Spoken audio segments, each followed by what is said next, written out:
പ്രഭുവിന്റെ അമ്മ എങ്ങനെ വരും?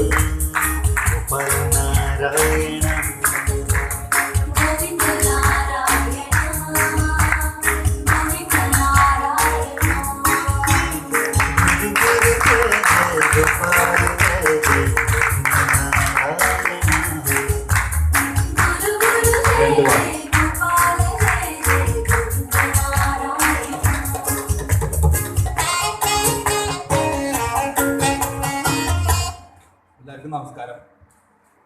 എനിക്ക് ഇങ്ങനെ ഒരു അവസരം ഉണ്ടാക്കിയത്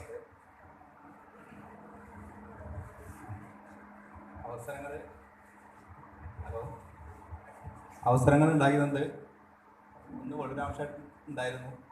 ഈ കൊടിമരം പ്രതിഷ്ഠ പരമ്പരക്കാവില് തുടങ്ങാൻ ഒരു അവസരം ഉണ്ടായിരുന്നു. ഒന്ന് താമസമായിരുന്നു.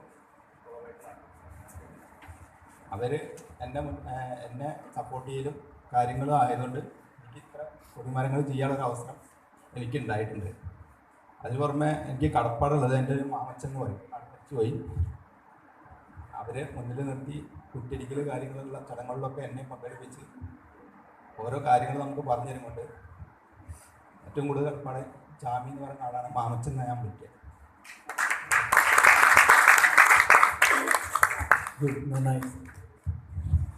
ഇന്ന് നമ്മുടെ നാട്ടിലെ ഒരു യുവ തച്ചുശാസ്ത്രജ്ഞൻ പ്രഭു, നിങ്ങൾക്കിത് കഴിഞ്ഞ് നമ്പറൊക്കെ വാങ്ങിക്കാം. നിങ്ങളുടെയൊക്കെ വീട്ടിൽ ഇത്തരം ആവശ്യങ്ങളൊക്കെ വരുന്ന സമയത്ത് അദ്ദേഹമായിട്ട് ബന്ധപ്പെടാം കേട്ടോ.